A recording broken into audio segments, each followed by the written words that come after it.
행복이 시작되는 성광교회 행복한 큐티를 진행하는 이면철 목사입니다. 만나서 반갑습니다.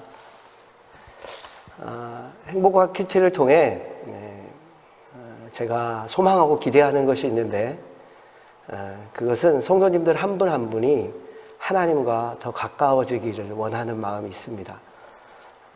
또 성도님들 한 분 한 분이 하나님의 뜻을 더 깊이 이해하기 위함이 있고, 또 이 행복한 큐티를 통해서 소망하고 기대하는 것은 성도님들 한 분 한 분이 우리 하나님의 인격, 신의 성품을 닮아가고 성장하기 위함이 있습니다.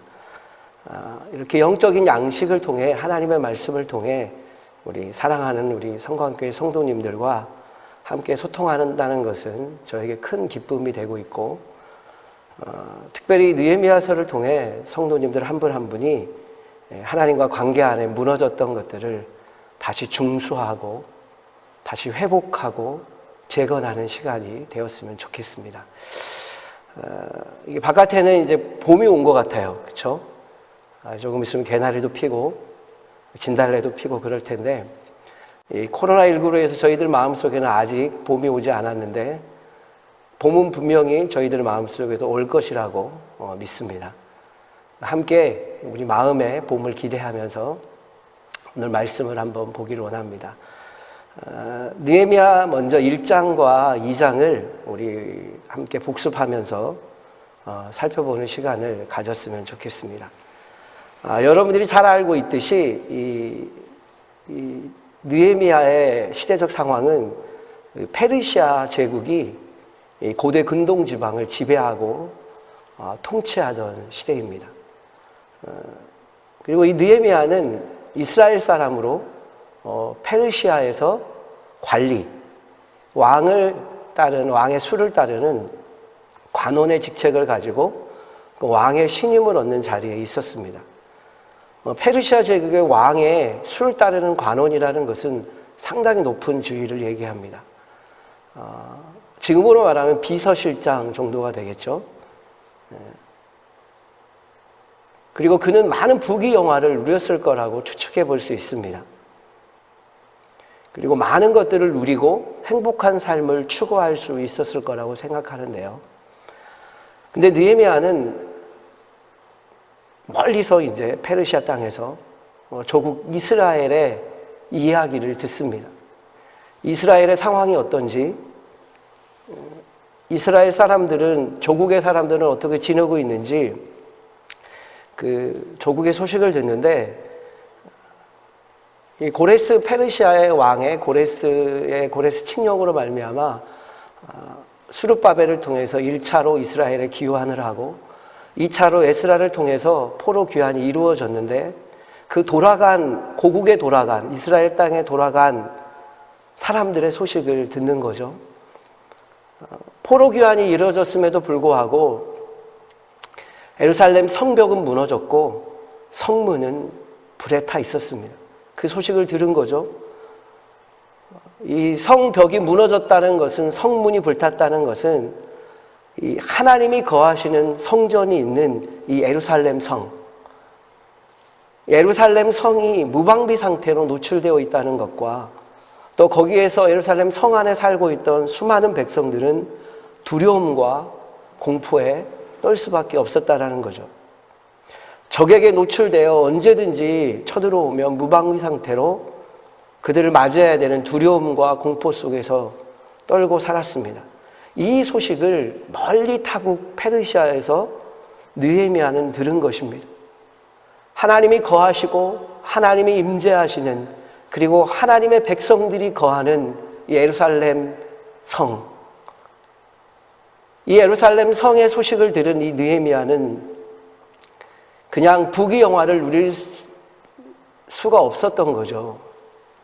그래서 느헤미야는 주저앉아서 금식하며 울면서 기도한 장면이 1장의 이야기입니다. 또 2장에 들어서면 울면서 금식으로 기도한 4개월 후의 이야기가 2장에 기록되어 있는데요. 느헤미야 얼굴에는 수심이 가득했습니다. 이 조국의 안 좋은 소식, 나쁜 소식을 듣고 이 느헤미야의 얼굴에는 수심이 가득했고 근심이 가득했습니다. 이 페르시아 제국의 왕인 아닥사스다 왕은 그런 근심이 많은 이 느헤미야의 얼굴을 보고 이렇게 묻습니다. 무슨 근심이 있는가? 무슨 어려움이 있는가? 이 이야기를 들은 느헤미야는 크게 두려워할 수 있었지만 두려워하지 않고 용기를 내서 예루살렘의 상황을, 자기 조국의 상황을 조목조목 이야기합니다.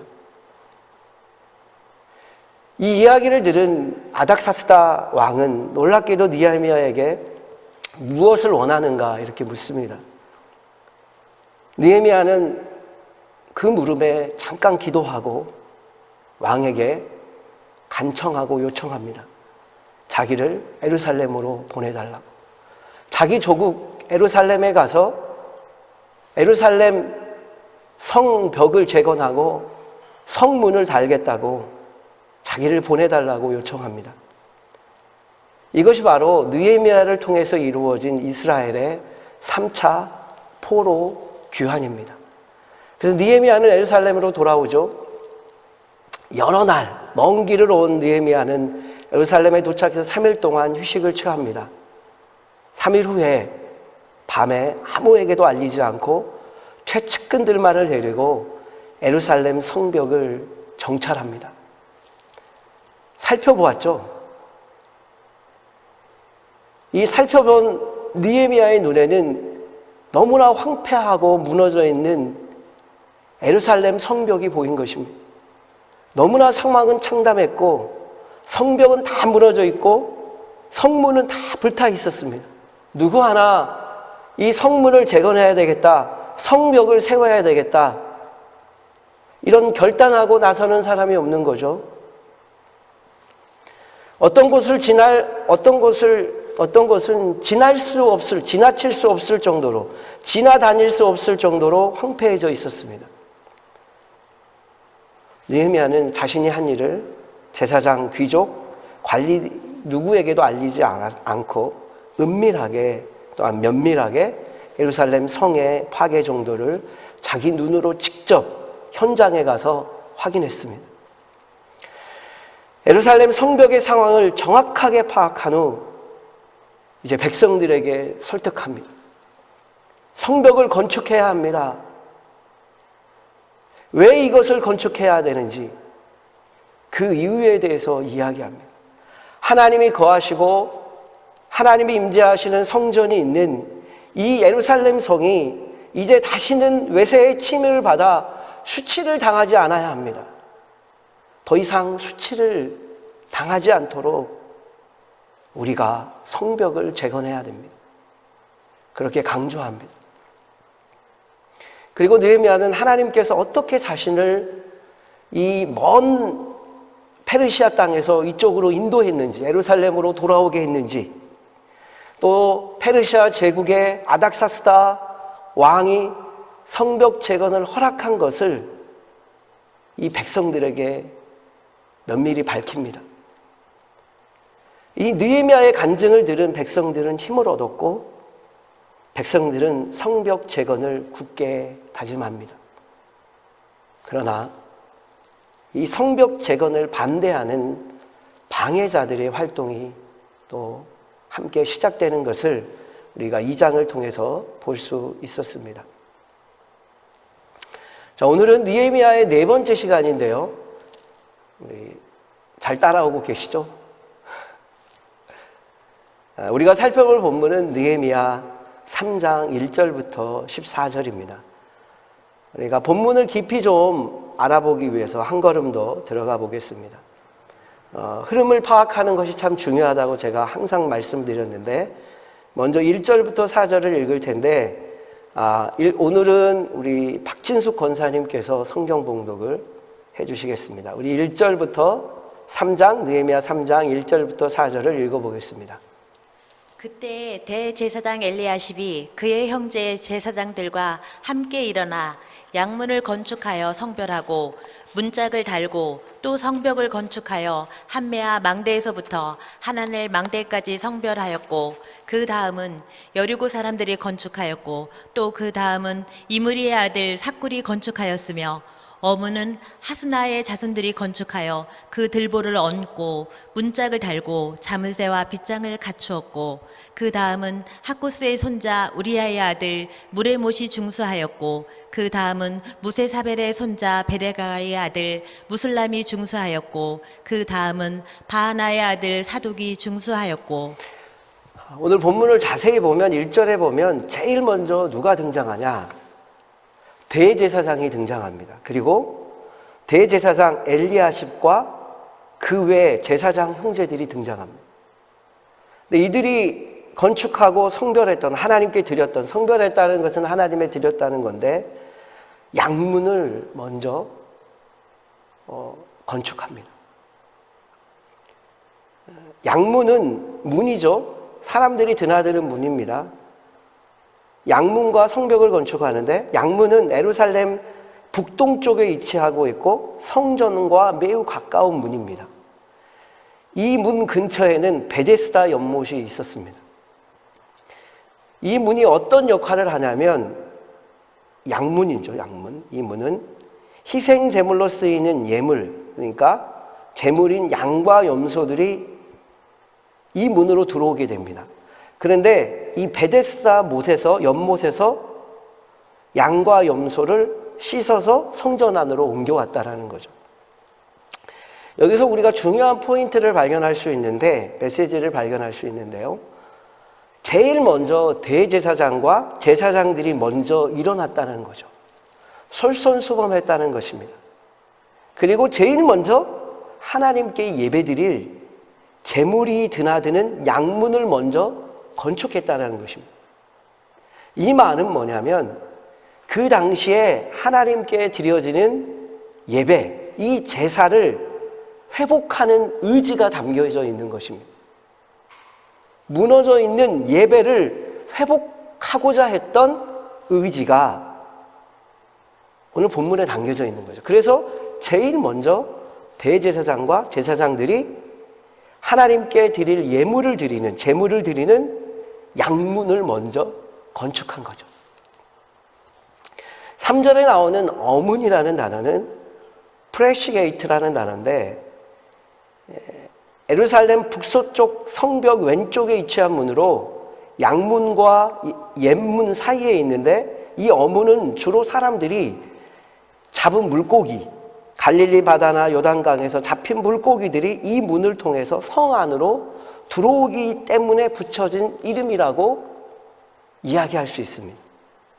그래서 이 어문 근처에는 어물전 시장이 있었습니다. 생선을 파는 가게들이 있었다라고 합니다. 오늘 1절부터 4절은 가장 중요한 건 대제사장이 먼저, 지도자가 먼저, 또 제사장들이 먼저 일을 시작했다는 거죠. 양문을 달고 성벽을 건축했다는 것입니다. 그리고 이 양문은 하나님의 제물이 드나드는 문으로, 이 말은 뭐냐면 먼저 무너지고 회파된 예배를 회복하고자 하는 의지가 이 본문 안에 담겨져 있습니다. 그 다음에 흐름 파악을 해보면 5절부터 8절을 한번 읽어보겠습니다. 그 다음은 드고아 사람들이 중수하였으나 그 귀족들은 그들의 주인들의 공사를 분담하지 아니하였으며, 옛 문은 바세아의 아들 요야다와 부소디아의 아들 무슬람이 중수하여 그 들보를 얹고 문짝을 달고 자물쇠와 빗장을 갖추었고, 그 다음은 기브온 사람 물야다와 메로노 사람 야돈이 강 서쪽 총독의 관할에 속한 기브온 사람들 및 미스바 사람들과 더불어 중수하였고, 그 다음은 금장색 하레아의 아들 우시엘 등이 중수하였고, 그 다음은 향품장사 하나냐 등이 중수하되 그들이 예루살렘의 넓은 성벽까지 하였고. 오늘 5절부터 8절을 잘 보시면 성벽을 건축하는데, 성문을 다는데 한참 재건하고 있는데 참여하지 않는 귀족이 등장하죠. 드고아 사람, 드고아의 귀족이 등장합니다. 귀족들이라는 그 당시 지도자들이죠. 왜 이들이 이 성벽 재건에 참여하지 않았는지는 분명하게 알 수 없습니다. 성경이 이야기하고 있지 않기 때문에.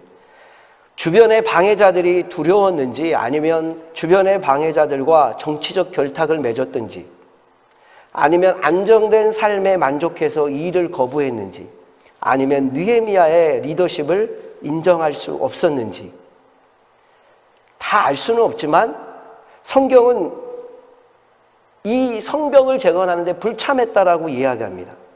이것은 바로 성경도 진실하게 이스라엘의 치부를 드러내고 있는 거죠. 여기서 옛문은 예루살렘 북서쪽 모퉁이에 있는 문인데요.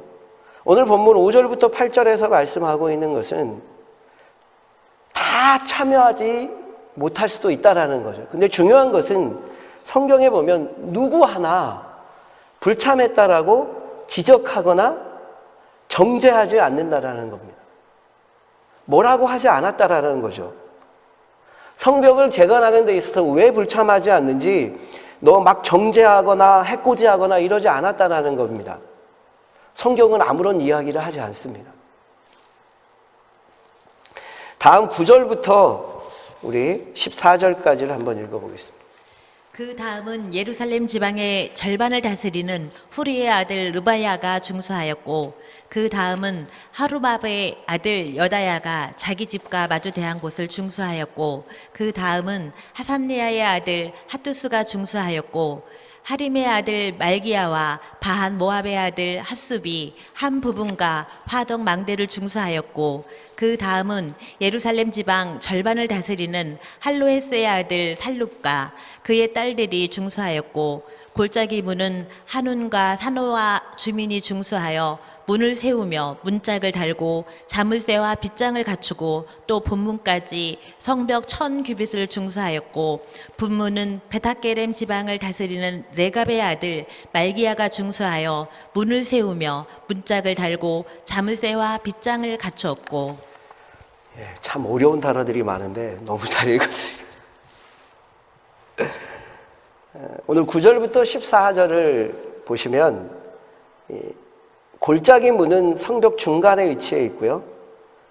오늘 성벽 재건하는 것을 보면 참 체계적으로 계획에 따라 움직입니다. 그러니까 이리저리 성문을 건축하는 것이 아니고 시계 반대 방향으로 진행하면서 차근차근히 이 성문과 성벽을 재건합니다. 체계적인 계획에 따라. 그 책임자들은 예루살렘을 여러 구역으로 나누어서 여러 백성에게 공사를 분담시켰습니다. 그리고 이 양문, 어문, 옛문, 골짜기문, 본문과 그 주변의 성벽을 재건한 사람들의 이름들을 다 기록했어요.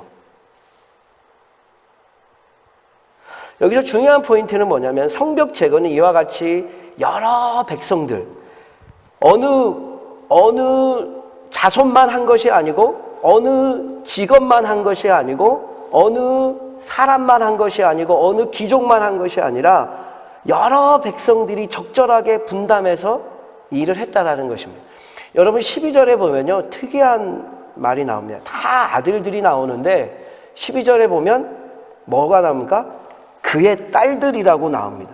아들 살룸과 그의 딸들이 중수하였고, 그러니까 남녀노소 모든 사람들이 이 성문을 건축하고 성벽을 재건하는 일에 참여했다라는 거죠.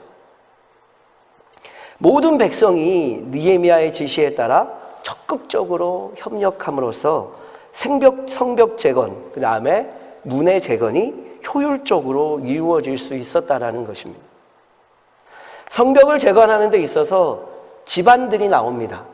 잘 보시면 그 다음에 지역이 나와요. 그 다음에 지역의 연관성이 나옵니다. 그 다음에 사회적 지위도 나오고 직업도 나와요. 직업. 이 말은 뭐냐면 그 당시에 이건 다 기록한 게 아니에요. 대표적인 사람들만 기록했을 수 있습니다. 그 외에 많은 사람들이 있었겠죠.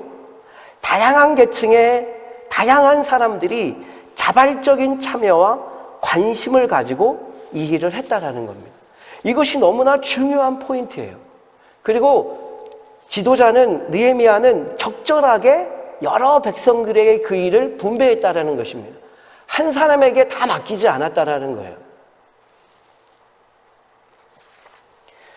그렇다면 오늘 본문에 나타난 하나님은 어떤 분이실까? 그렇죠? 본문에 나타난 하나님.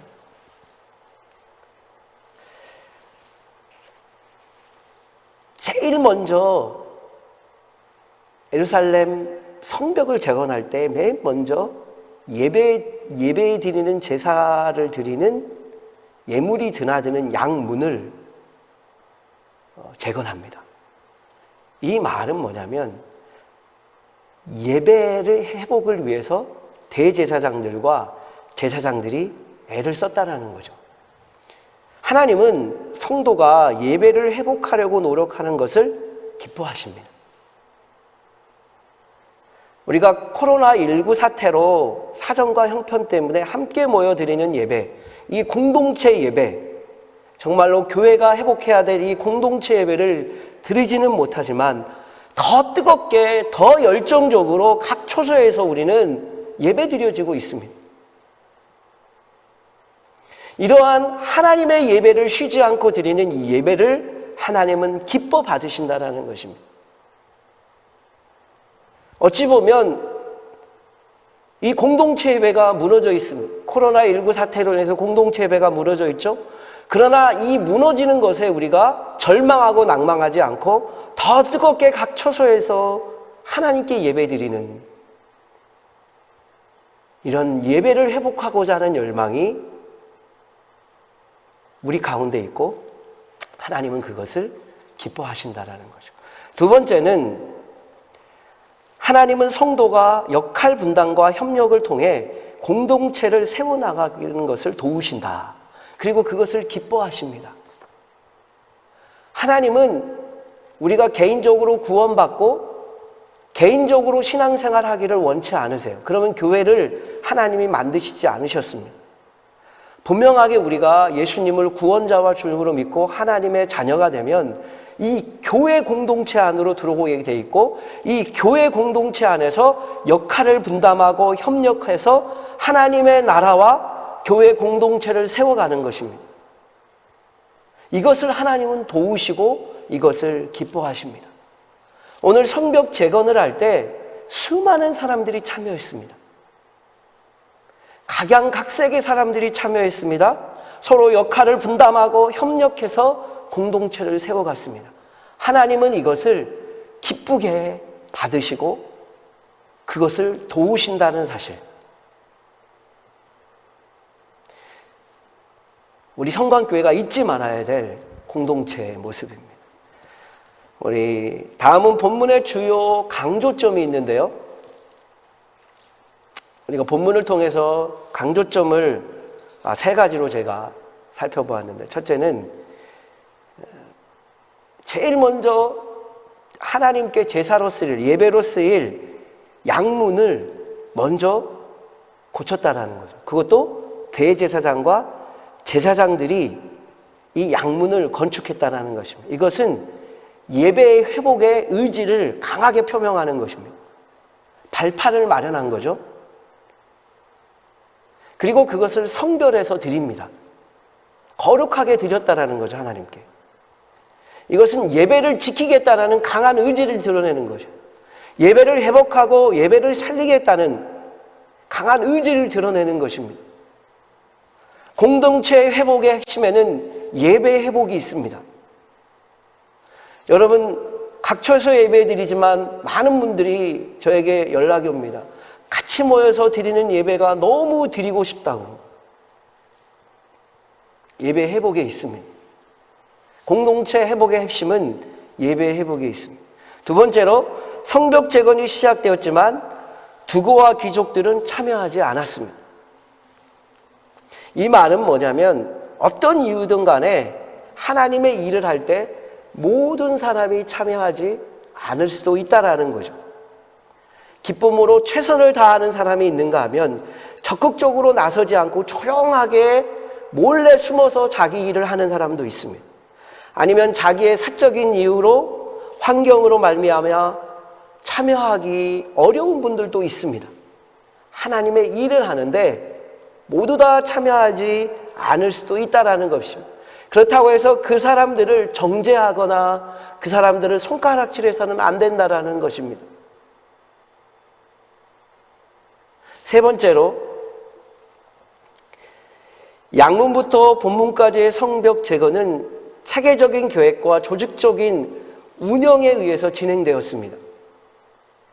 모든 백성들이 느헤미야의 지시에 따라 적극적으로 협력했고 효율적으로 이게 이루어졌습니다. 어떤 특정한 사람만, 어떤 특정한 그룹만 이 일을 한 것이 아니라 적절하게 분담 계획을 세우고 많은 사람들이 참여할 수 있도록 도왔습니다. 자발적인 협력을 이끌어냈습니다. 이것이 바로 오늘 본문의 강조점입니다. 그러니까 오늘 본문을 통해서 우리가 우리의 삶에 적용해 볼 텐데 참 적용이 중요합니다. 우리가 말씀을 이해하고 말씀을 깨닫는 데서 끝나면 되는 것이 아니라 말씀이 삶이 돼야 되는데 이게 적용이에요, 그게요. 그게 본문의 적용점을 보면 본문의 적용점은 다 다를 수 있습니다. 그러나 분명한 것은 교회의 리더가 되고 지도자가 된다는 것은 그 일을 할 때 분명한 영적 방향을 제시해야 합니다. 분명한 영적 방향. 그러니까 세상적 방향이 아니라 영적인 방향. 그리고 이 영적인 방향을 통해서 공동체 구성원들의 협력을 이끌어내야 돼요. 이것이 너무 중요합니다. 교회 일을 하는 데 있어서 리더로 세워진 우리 장로님들, 안수집사님들, 권사님들, 또 사역자를 포함해서 모든 분들이 영적 방향을 분명하게 제시하고 구성원들의 협력을 이루어야 돼요. 근데 그러기 위해서는 첫 번째로 하나님께서 맡기신 일을 어떻게 진행할 것인지 원칙을 세워야 합니다.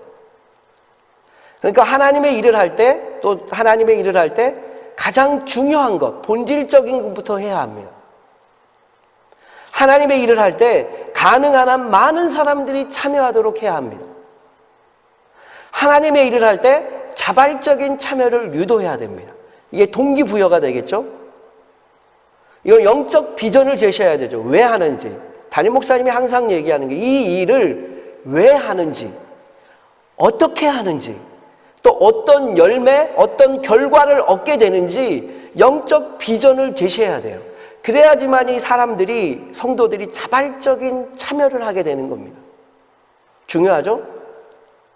원칙을 세우는 것, 가장 중요한 것, 본질적인 것부터 하는 것, 가능한 많은 사람들을 참여시키는 것, 그 다음에 자발적인 참여를 유도하는 것, 그 다음에 다섯 번째는 하나님의 일을 할 때 계획을 세우고 체계적인 분담을 해야 됩니다.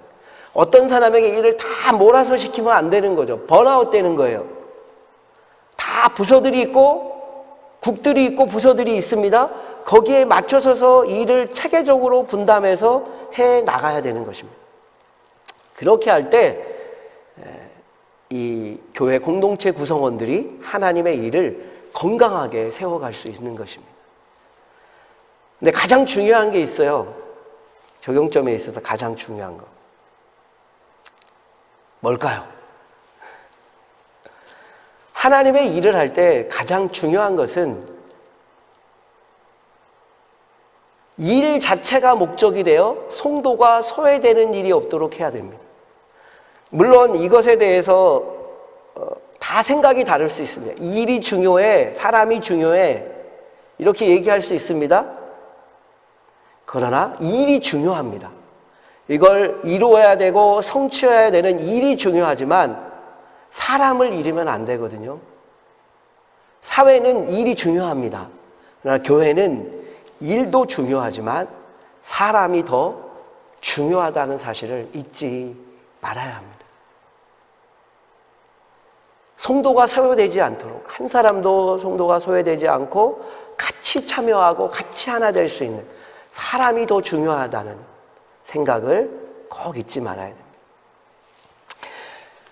마지막으로 제가 마지막 인사하고 마칠 텐데, 이 예루살렘, 느헤미야가 예루살렘으로 돌아오죠. 부푼 꿈을 안고 돌아왔을 거라고 저는 생각합니다. 하나님이 자기를 이곳에 보내셨다라는 그 비전, 사명을 가지고 돌아왔습니다. 근데 이 성벽 재건이라는, 예루살렘 성벽을 재건한다는 것은 단순히 이 예루살렘 성벽을 재건하는 단순한 의미가 있는 것이 아니라 그 안에는 어떤 영적인 의미가 있냐면, 이 예루살렘은 하나님의 성전이 있는 곳입니다. 하나님의 이름이 있는 곳이죠. 하나님이 거하시는, 임재하는 곳입니다. 하나님의 나라를 상징하는 것이 이 예루살렘 성이에요.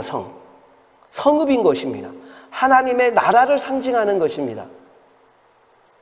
이 말은 뭐냐면, 이 성벽을 재건함으로써 무너진 하나님의 나라를 회복하고자 하는, 무너진 이스라엘 공동체를 회복하고자 하는, 무너진 예배를 회복하고자 하는 하나님의 목적이 이 예루살렘 재건에 들어있는 것입니다.